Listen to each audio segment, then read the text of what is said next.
Welcome to our next edition of Ubrix Sessions.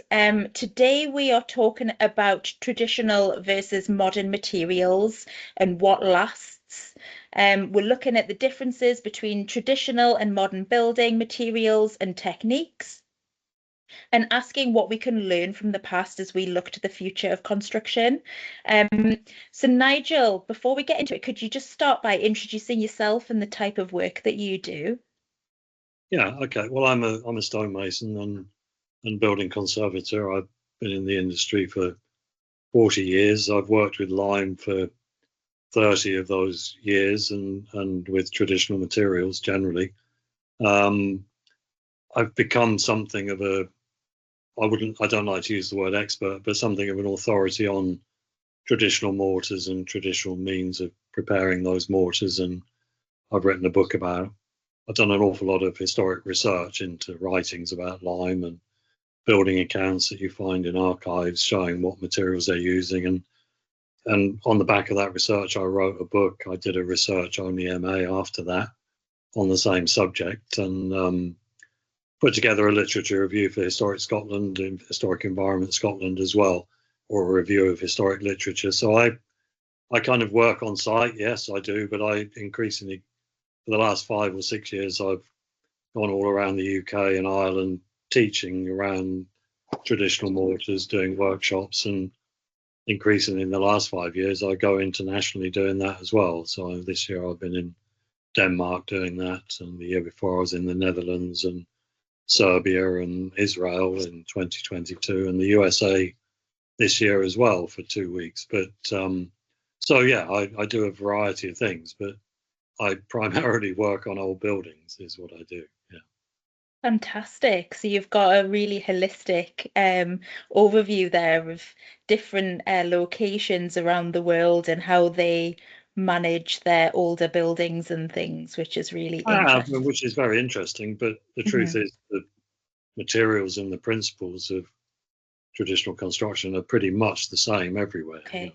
Yeah, the basic principles of it and the Yeah. materials. Yeah. Oh, excellent. So just to kick off the questions then, Nigel, what are the key differences between traditional and modern building technologies, would you say? Well, I mean, we tend to, or historic England over the years, have categorised traditional buildings as being those built before 1919 in the British context, although buildings were still being built traditionally after that, but that's a typical cut-off point. And essentially, a traditional building in that context is one that's made with largely permeable materials, even when if it's granite that isn't a permeable stone, the mortars that they were built with are permeable, and they also tend to be deformable. So they're not rigid. They don't flex, as people say, but they are deformable. So they'll absorb impacts and loads without cracking and without breaking bond. But they manage moisture in a very particular way. They will accept moisture to a certain level, but then they let that moisture go very quickly once the source of that moisture is gone, if it stops raining and so on. Traditional, I mean, modern building technology we characterize as being much more, the way it manages moisture is very different. It's about resisting that moisture, keeping it out in any way. So using typically materials that are not very permeable, that are waterproof or as waterproof as they can be, and using mortars that are also so-called waterproof, but they tend to be like Portland cement. So they tend to be, those mortars are very rigid and they crack and they shrink after they've been put in place just because of their nature. And that tends to let water in. But the problem with a modern building is that once water gets in, there's not really any mechanism by which it can then get out again. So you get dampness and you get these sorts of things. And whereas a traditional building that hasn't been repointed with cement, which sadly very many have, tends to be dry in its fabric all of the time. And that's obviously healthy for the people that live inside those buildings, and it's healthy for the materials that the buildings are built with. They don't decay. They remain dry most of the time. So we have, in modern buildings, we tend increasingly to have a lot of steel and that kind of thing, but the bricks are fired, when they're brick houses, fired at a much higher temperature than traditionally, so they're not very porous at all, not very permeable, and so on and so forth. And in this country, well, we get some in the 19th century, but we have cavity wall construction. So the other defining feature of traditional buildings is that the walls tend to be solid. They're solid all the way through. They don't have voids in them. The cavity wall is two courses of brickwork with a gap in between, and so you if the inside wall gets wet, there's no way for that moisture to move through the wall and be evaporated, because you've got a gap in between. And water doesn't move very efficiently as vapor. It has to move as liquid water by capillary activity, which is again the defining feature of traditional buildings, that most of the materials, whether that's earth or earth lime, which was a very common mortar for millennia. The Romans used that, and we used them to build stone buildings. On the building I'm working on at the moment, the mortar that the stones are bedded in is earth with a little bit of lime added, but then they were pointed with a very lime-rich pointing mortar that acts as a poultice. It's drawing the moisture out, and the building, as I'm pointing it this week, is visibly becoming dry, just because I put lime on the face of that building, which That's amazing. sucks the water out very efficiently, even though it's not fully cured yet. Cement, of course, wouldn't do that. Cement would lock that water in. And in the context of old buildings, when cement is put to those permeable materials, the cement will trap water in the fabric, keeping them wet. And over time, because the moisture can't escape through the joints, which is what should happen, the stone moisture has to escape through the stone, which is less porous than the mortar, and salts deposit in the junction between the mortar and the stone starts to crumble and starts to decay. And so water isn't the decay mechanism, salt is, but water carries that salt. And salt is the main thing that decays buildings, and traditional buildings in particular. But lime mortars manage those salts, so they capture those salts. The moisture always comes out preferentially through the mortar joint, because it's more porous than the stone or the brick or the timber that the building might be built with. And so the buildings remain dry, and any salts are gathered in that lime mortar and cause no damage to anything else. So, but as I said before, as soon as you put something that doesn't do that, cement, natural hydraulic lime, in fact, which, although it's got lime in its name, is another form of cement and has been much used even in the conservation industry in recent decades. But as now that we have 20 years on from that, we see that it causes exactly the same problems and exactly the same damage as does cement. So we need to go back to the very traditional lime mortars. So the cements are incompatible with in a nutshell, they're incompatible with the materials that the building was built with, and don't work in the way that the building needs the mortar to work. And of course, what people did as well, and they might have a damp building, so they think, oh, because they pointed it with cement, so then they think, oh, well, obviously we need to render it, put a render coat on of cement, that will keep it dry. But of course that doesn't, it just keeps it wet and causes decay, and all the salts build up behind that cement or natural hydraulic lime render, and eventually that render falls off, because it again, its nature is that it shrinks and cracks. That's just inevitable. It's the nature of the material, and then it just falls off. And so and damp proofing, Britain is unique in having a damp proofing industry. No other country has it, but where people come in and say, oh, your walls are damp at the bottom, therefore we need to put cement on the wall inside, and then the wall just gets damper and wetter, and bolts burst through the walls and things like this. So we just pile problems because we don't understand the cause. The cause is that when we repair a traditional building, we need to use the materials that they used when they built that building because those are compatible and they were the right materials. I suppose one of the reasons cement took off in the 20th century, or an idea that went with the use of cement, was that people historically didn't know what they were doing, that they just used what they could find. Well, they did use just what they could find. That was very sustainable. But they understood their materials very well. And all of my research and all of my working on old buildings tells me that they didn't understand the science. Not even the engineers necessarily understood the science.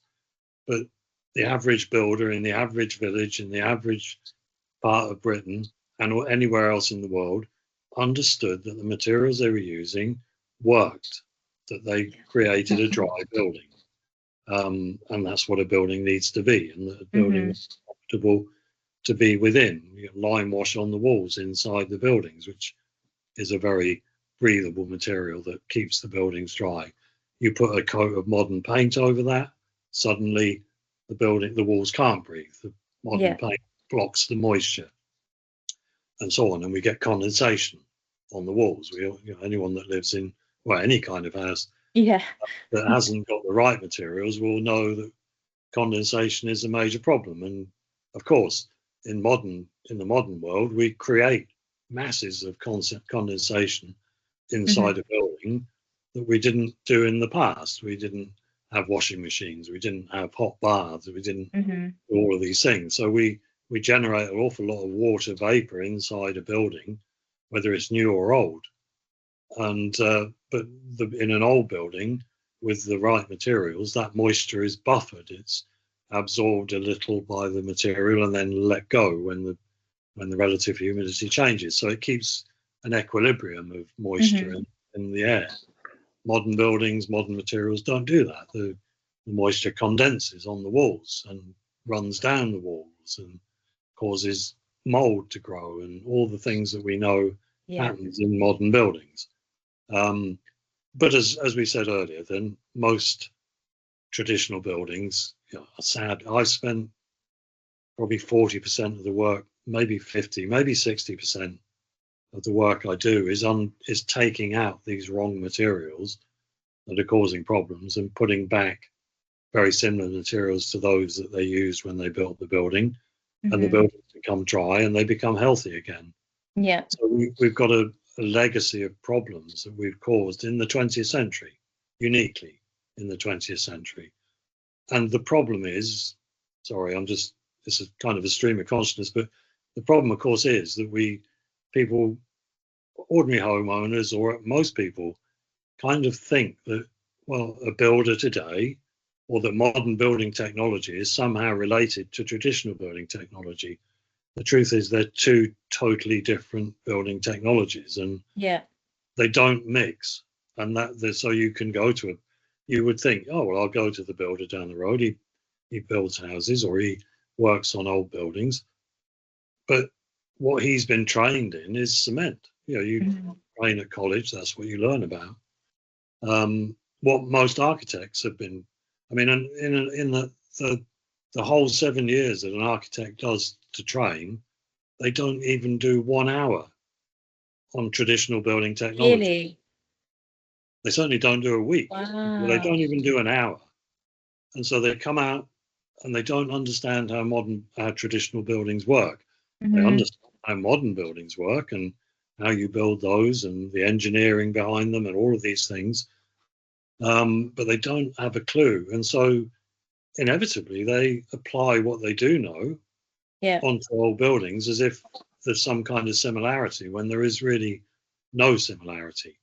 Of course, in terms of modern construction, when we talk about eco houses, I don't like that phrase or that term, but when we talk about building sustainable housing, then using hemp and lime and earth possibly and all of these things, then those principles are or should be the same as traditional building principles. We're using permeable materials. We need to and so those two things are similar, but most modern house construction or building construction, then the materials are very different, and the understandings that go with specifying and using those materials is very different. Hmm. And if you apply those materials and that understanding to a traditional building, then you will just cause that building problems. Either Yeah. will cause its decay, make it an unhealthy place for people to live in, and so on. So those are the primary differences. Yeah. Yeah, I think that's it's a really comprehensive answer, Nigel. I think there was a lot that was covered in what you were saying. Um, if we can just kind of cycle back to Yeah. the the differences in the mortars, but going a little bit beyond that, and why it matters for the health. I think you touched on it a little bit, but I think looking at things like new build homes and there's a lot at the moment, as you rightly said, about the sustainability, and there's a lot of targets that builders need to hit. So why do you think, or do you think that this will ever happen, that lime could be used again as a more common method of building? I would I would like to think so. There is Yeah. absolutely no reason why a domestic building of 2 stories or even more stories cannot be built as a solid wall with Hmm. traditional lime mortars. There's actually no reason why a cavity wall brick house can't be built with traditional lime mortars. It's Yeah. there are. I mean, I'm aware of there's a housing estate that was built in Leeds in the 1950s. That's cavity wall construction. Uh, the buildings are all built with hot mix lime mortars, very traditional Right. mortars. They're healthy, except where people have repointed them with cement. Yeah. Um, but they're totally fine. They're not wet. They're not damp. None of these things. Um, and so it's entirely feasible to do it. The skill sets don't necessarily exist anymore. But having said that, my experience is, and I work with and upskill many modern or builders that only really know modern materials. Hmm. My universal experience is once they see a traditional lime mortar and see how easy it is to build with, how workable it is, how how nice it is to use, they would want to use that material. And in the national park here, in the North York Moors National Park, the park will allow building new building of extensions with cavity walls, but with traditional mortars. And there are at least a handful of those buildings that have been built with those mortars, and it Nice. works. But of course, the industry isn't equipped or isn't built for those mortars in many ways. The skills aren't there. The investment in the little bit of retraining that will be required, because the truth is the skills are very much the same. It's the materials that are different. Hmm. You know, a modern bricklayer is probably a better bricklayer than I am, but they're using the wrong mortars to lay those bricks in. That's Hmm. the difference. Plastering with lime is easy. You just have, if you can plaster with gypsum, you can plaster with lime. You just need a few days of re-education, you might say, or because lime has its own habits that you need to Yeah. be aware of. You need to, but they're not difficult. But we have an industry, the cement industry, the natural hydraulic lime industry. They have a vested interest in saying lime is really difficult. Traditional lime is really difficult. I've sometimes do work for local homeowners, and because homeowners increasingly do know that they need to use lime mortar.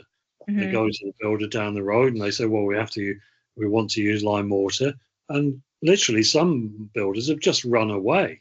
Really? Oh my God, I can't use that stuff. And Yeah. and yet it's very easy. One day with me, and they could. Is all I'm not bragging about myself. One day, seeing how you make those materials and Yeah. seeing how you work with them is enough. It really is. So it's about demystification. But we have people selling in natural hydraulic lines, people making products out of natural hydraulic lines. So mixing sand with it and selling you a premix makes it easy because lime is really difficult. No, it isn't. but Hmm. they make a lot of money. Sadly, they're charging a lot of Yeah. money for these materials, and they're making a lot of profit from these materials. And the cement industry is a powerful industry. Uh, in obviously it is. So, but the truth is, as you said, sustainability. The construction industry globally, the new build industry globally, contributes 37% of the CO2 emissions that are causing global warming. 37%. Wow. Okay. Cement production alone, 8%. Hmm. Now, of course, cement production is moving towards carbon capture and capturing the emissions. And so is lime production moving because lime, yeah, when you burn limestone to make lime, you emit carbon dioxide. But the way that air lime, ordinary lime, the lime that was used for 12,000 years in construction, um, it sets by taking back that carbon dioxide. That's Hmm. how it sets. That's not how cement sets. It doesn't set Right. that way, nor does natural hydraulic lime. And so the emissions from the production of those materials go into the atmosphere.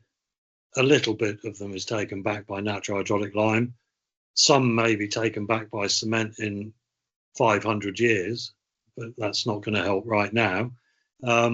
Whereas the lime, 80% typically of that carbon dioxide that was emitted when it was made is taken back if it's a surface treatment, if it's a plaster or a render or a pointing mortar, is taken back in 2 years, 80%. Right.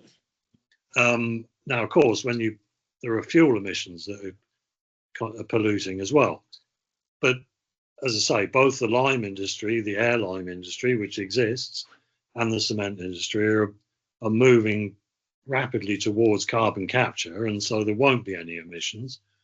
So making cement won't pollute anymore, but nor will it take anything out of the atmosphere. The main sustainable argument for using air lime, as it's called, ordinary lime, non-hydraulic lime, is that if that is negative in its production emissions, when it carbonates, it's drawing down existing carbon dioxide Okay. Yeah. from the atmosphere. So it is a carbon sink, or it will be Hmm. a carbon sink. Even without that, it takes back, and 60% of the CO2 emissions when you make lime are from the limestone that you burn, and that's what will be taken back when it carbonates, when it Yeah. sets. So it's still much less than if you use cement. But once that is carbon negative, which, as I say, it will be, then it's an active carbon sink. Hmm. And if we're looking at sustainable building, if we look at hemp and lime, mixing hemp shiv, for example, and lime to make blocks, which is becoming more and more feasible and common, then the hemp is also a carbon sink. So Okay. you're making a building block that is made with a vegetable material that is absorbed, that is a carbon sink already, that doesn't rot, so it doesn't give that carbon back. And you're using a binder, lime, which is also a carbon sink. So you can see that would massively change the Yeah. equation of Hmm. construction. It's also a very insulating material, so the walls alone would be very insulating. That's just an example of the possibilities, but it's left to a few people who are seen as a bit wacky to build their own, Yeah. um, and yet that's what our building industry should be based on, is Yeah. that kind of technology which incorporates the principles of traditional building technology. We Hmm. need to dispense with a lot, not for everything, obviously. Skyscrapers, the concrete has its uses. Cement made possible buildings that would never have been possible. Yeah. But back in the 1920s, the United States Bureau of Standards, who looked at cement, looked at all of these things, said that if the wall was solid, so 18 inches thick, that an ordinary lime mortar was perfectly strong enough for you to build a 9-story building with that mortar. Wow. And I Okay. should say that although the Empire State Building in New York City, was the tallest building in the world for many years, Hmm. um, although that is built obviously with a steel structure and so on, the brick is clad in bricks, Hmm. and those bricks are laid in an ordinary lime mortar. Right. So Wow. any idea that lime mortar is not structurally sound, that it's Yeah. not strong, but it's not so appropriate for very thin wall. A cavity wall, effectively, you've got two walls that are about 4 inches thick. Hmm. That's but if you make a solid wall with the right materials, then that is a totally feasible thing to do. And that the United States Bureau of Standards, by then in Britain, by the 1930s, 20s in the UK, people was architects and others were saying, "Oh, you can't build a house with cement with lime. It's not strong enough. You have to use cement, or at least a mixture of cement and lime." In the USA, the Bureau of Standards, that were very accomplished and did incredible research, said, "No, look, as long as the wall is at least 12 inches thick, you can build a two-story building with lime. Yeah. It's totally structurally sound." And of Hmm. course, most of our domestic houses in Britain are 2 stories high. So Yeah. why aren't we using that material? I would just say again, vested interest, and cement is a material that allows essentially unskilled people to use it, and that's part of the equation.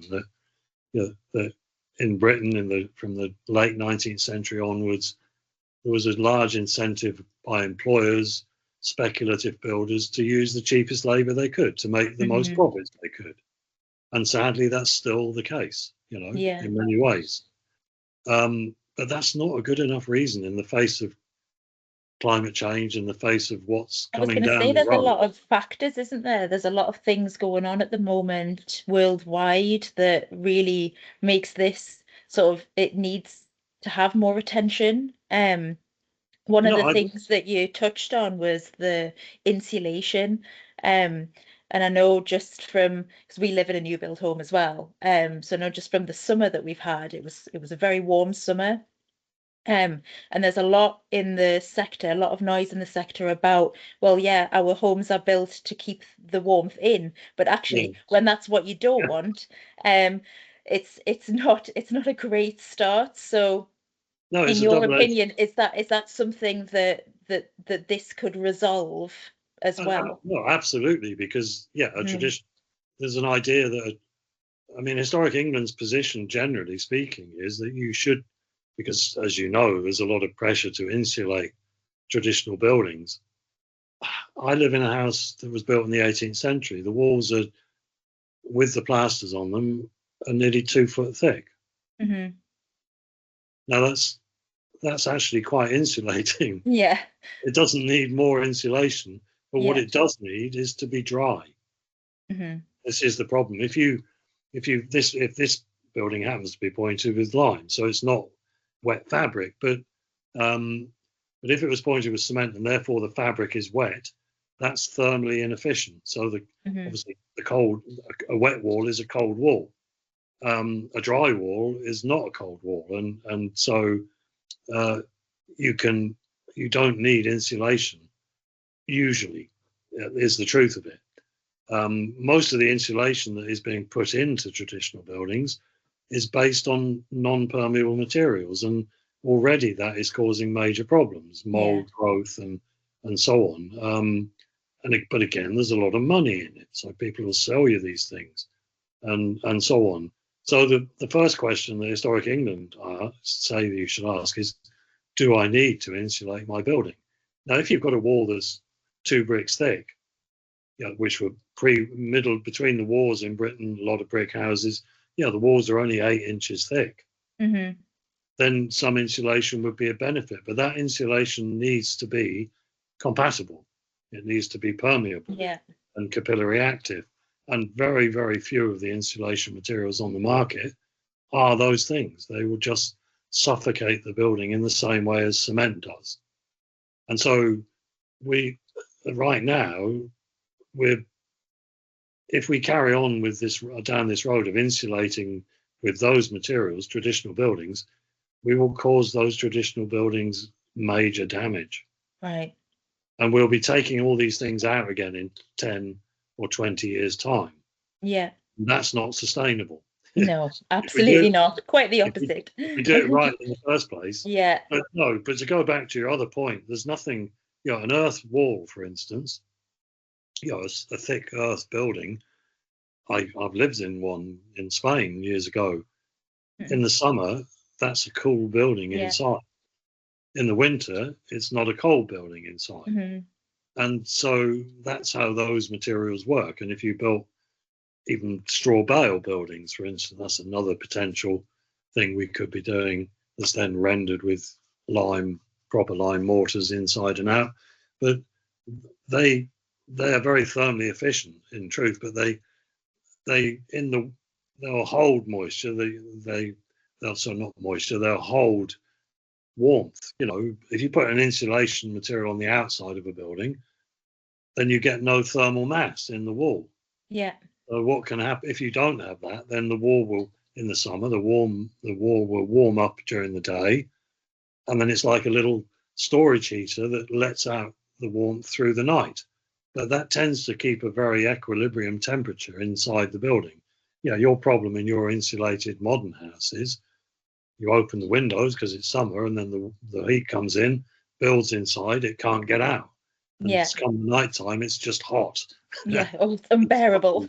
And all those things, Yeah. which is a double-edged sword. But who knew?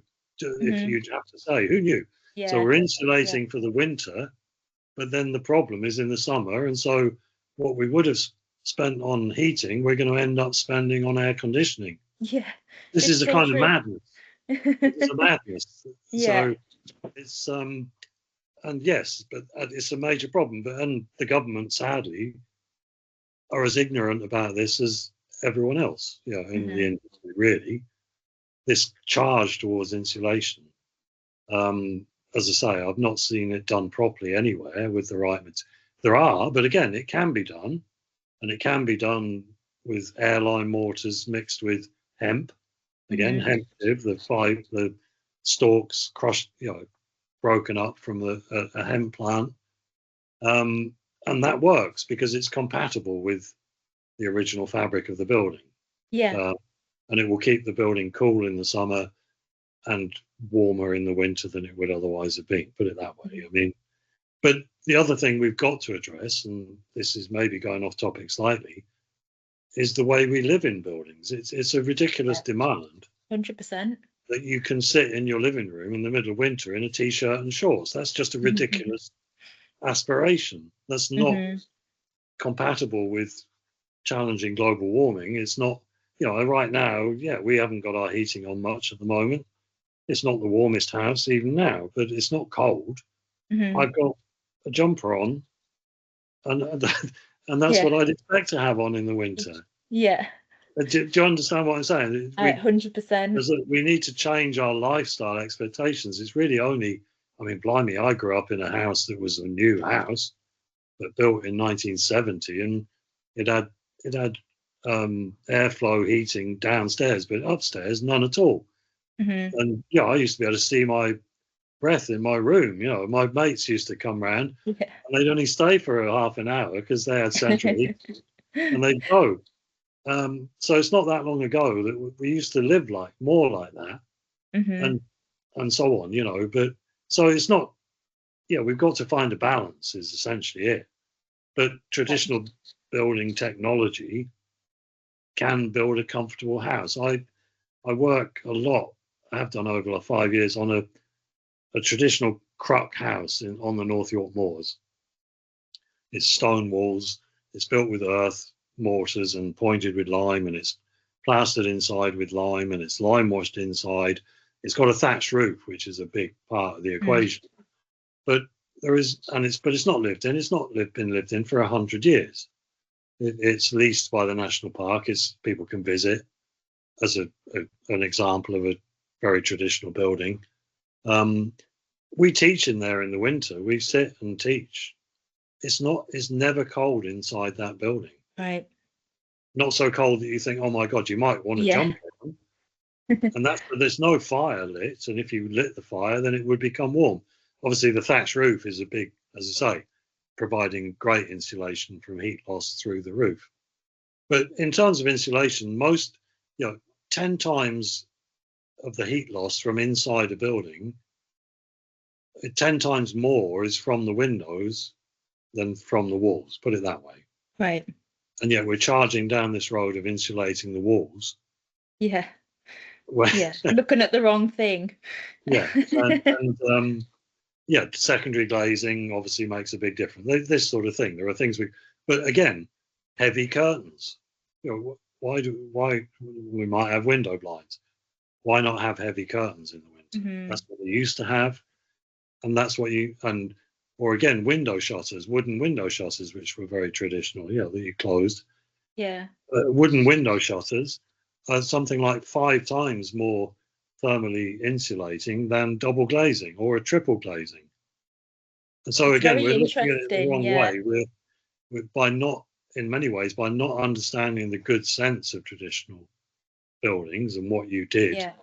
to make those buildings comfortable, instead charging down high-tech solutions, ripping out wooden windows that would made 200 years ago that would last another 200 years, and putting in UPVC double glazing or triple glazing units that have a lifespan of 20 years before they start to go wrong. Yeah.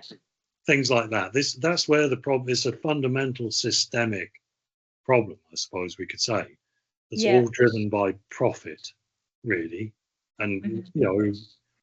make something that you sell, and then you'll sell it again in 20 years' time. Not thinking, oh, let's make something that will last Yeah. 200 years or 300 years, because there's no profit in that. Yeah, Hmm. that's where the problem lies. But anyway, yeah.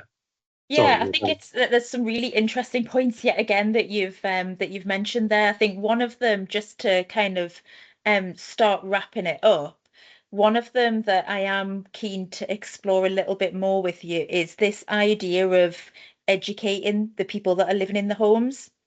So Yeah, a home can be built with everything that you've mentioned, dream world. We're using the best materials. We've made sure that we're ticking all the right boxes. But then I'm exactly the same. I'd call myself quite ignorant to a lot of different things that you can do to make a home more sustainable. But it's an education piece for not just the construction sector, but also for the general public as well. Because I think there's a few things that you touched on there in terms of the wooden shutters and things that I wasn't aware of. Um, so in terms of that, then, do you think that maybe there could be a bit of a synergy between um, using these techniques or the more sustainable ways of building and bridging that educational gap using technology? I do. I mean, homeowners. I do lots of days with homeowners, and we run Yeah, training courses, education courses that homeowners come to, and yeah, for a lot of them, it's a revelation. Obviously, it yeah, is. I mean, I can imagine.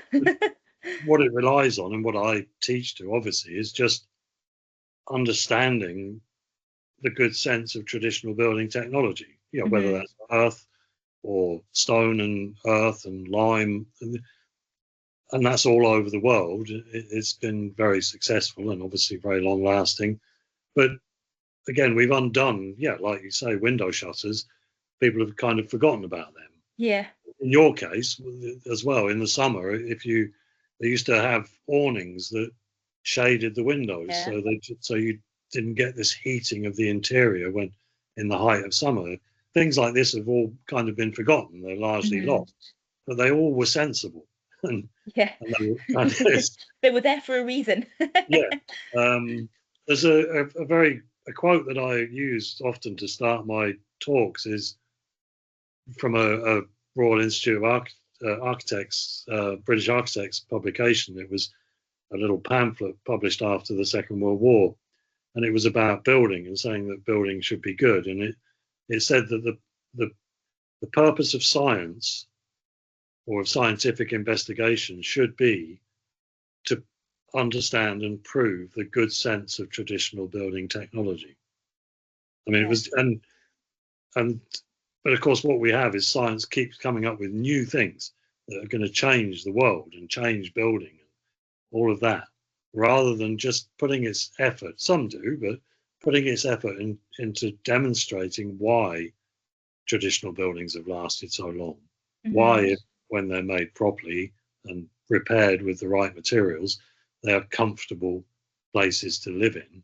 Why they're sustainable. I mean, when another thing, I have a wonderful image that was this bird's eye view of Malton in North Yorkshire, painted in 1728, sorry. And it's a view of the town, and all of the buildings are thatched. Well, the majority. Some are just starting to get pantel roofs. All of the buildings are stone or timber frame, and you can see all of this it's a colour image painting. And you can see the fields around, and you can see a brickworks across the river from the town. And the point I make is every material that you see in that image has been sourced within a mile of the town. Yeah. And the earth for the building, mortars from the fields, the lime from the lime kilns that are just around the village. Now, maybe that's unrealistic to say we go back to that, but that is truly sustainable architecture, that we don't ship things across the world. And so on. And but homeowners, there are things they can do that will change their building, and a lot of them, as I say, are very switched on. The problem, of course, we have is that even the lime world is very confused. There are charlatans there. There's a lot of ignorance in that. So if you went onto Facebook, one of the Facebook groups, and ask a question, you get completely opposing answers. Right. Usually from the vested interest, one answer, and from the craftspeople who work with the materials, another answer. So who do you believe? Do you believe the people that say they sell lime products and insulation products? I would not tend to believe them myself. So that's my experience with homeowners. They find this very confusing. You can just see contradiction. And that's an embarrassment to me. It's an embarrassment to my industry, even my industry. It's an embarrassment to the building industry generally. So we need to find a way. I'm biased, of course, but I feel I've done the research that says, well, actually, this is what they did. And these are the materials they used. So I feel that I speak with some authority. I'm not saying I know everything. I really don't. I'm learning still. The trick is to get that message across in a way. And Historic England now are very good at that. So in terms of old buildings, guidance that you might get from Historic England or from Historic Environment Scotland is very good. But we need to come to your point, we really need to find a way of finding a consensus about this where we can agree on the basis of evidence, not on the basis of opinion, which I know we live in a world where opinion is suddenly fact. But no, not on the basis of opinion, not on the basis of, oh, well, I can sell you this. On the basis of the evidence, which is all around us. We have something like 4.9 million traditional buildings in Britain. We have more than any other European country, partly because they weren't all bombed and destroyed in world wars. But we have an amazing number of these buildings. We can understand how those buildings work. We can understand the materials. We need to establish that consensus, and we need to understand that those materials are sustainable and do the best we can to reduce the transport costs, to use these locally sourced materials. But to take an example, I mentioned it several times, but hemp and lime blocks that you then build with lime mortar, that provide an insulated building but naturally permeable and comfortable to be in, and so on and so forth. Hemp can be grown up the road from me. It can be grown in the field down the road. A hemp crop grows 10 foot high every year, and that can be processed. There is a farm nearby in East Yorkshire that sells this for building purposes, that grows it and sells it. But farms could be turned over to that and producing it, and then it could be processed, and then it could be made into building block. It's not beyond the realms of possibility. It's totally practicable. I'm working with the National Trust to build a lime kiln, for instance, next year, hopefully, in Bransdale, where there used to be lime kilns. And we can build a lime kiln. We can build limestone, we can get the limestone to burn in that kiln 5 miles away. We don't have to bring lime that's been Yeah. produced. I mean, it just 100%. requires Yeah. will, political will is what it Yeah. requires. Yeah. Um, and sadly, so much, and obviously under the influence of what's going on in America, this backsliding and moving away from combating climate change. But just to say it again, the construction industry produces 37% of the carbon emissions that are warming the world. Hmm. And then they're making products that to insulate the buildings in the name of saving the world, they're only going to make it worse. Yeah. We need a root and branch. I Hmm. mean, it's easy for me to say. We need a root and branch reevaluation, but the skills are the same. The jobs would be more in the construction industry. The skills are the same. And believe me, youngsters, I meet them all the time when I teach. They love these materials. We did a day teaching. It was only a taster thing. I did this with the National Trust last year with primary school children. Wow. Talking to them about the benefits of traditional materials and lime and things. Hmm. And we're thinking, really, are we going to do that with 10-year-olds? But in fact, I felt humbled afterwards because the questions they were asking were so good, and they were Fantastic. totally switched on to the need to combat climate change and could see the benefit. They could see the benefits, 10-year-olds. So why on earth can't building executives, why can't the bosses of all these construction companies that are building all these housing estates with brick and cement, and why can't they see it? That's the question. We might end on that question. Yeah, Really. we might have 10-year-olds to, can see it. Nigel. That's Why it's can't they? yeah, And why yeah. can't the government? Is all I Really, know. really good points, I think. Yeah, I mean, there's hope for the next generation, I suppose. Um, but yeah, I mean, in terms of that, then I think just to summarize the conversation, it does sound like attitudes potentially are starting to change, even on a small scale. The bigger companies potentially it hasn't quite reached them yet, the impact, or maybe it's not so important to them. But hopefully through some education, through sector shifts, and priority changes, that there is some light at the end of the tunnel. Um, but yeah, I think I'd like to hope so. Yeah. yeah, let's think positive. But thanks so much for your time, Nigel. That's been really interesting, and I hope our audience has learned quite a lot as I have from the conversation. Thanks Well, so much.